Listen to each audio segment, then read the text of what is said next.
गोठ्यातून गायीची चोरी, 2 चोरटे सीसीटीव्हीमध्ये कैद. सागवान शिवारातील गोठ्यातून 50,000ची गाय नेली चोरून, गुन्हा दाखल.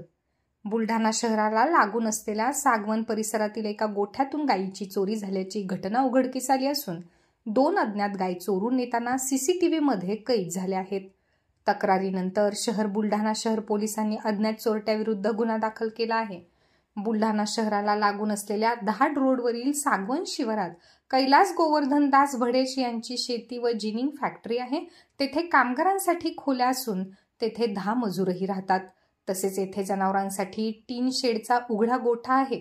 दरम्यान 20 फेब्रुवारी रोजी रात्री 2 वाजण्याच्या दरम्यान 2 अनोळखी इस्मांनी जनावरांच्या गोठ्यातून अंदाजे 50,000 रुपये किमतीची एक दूध देणारी भुरकट रंगाची गाय चोरून नेली व ही चोरीची घटना सीसीटीव्हीमध्ये कैद झाली असून तक्रारीनंतर बुलढाणा शहर पोलिसांनी 2 अज्ञात आरोपी विरुद्ध गुन्हा दाखल केला आहे.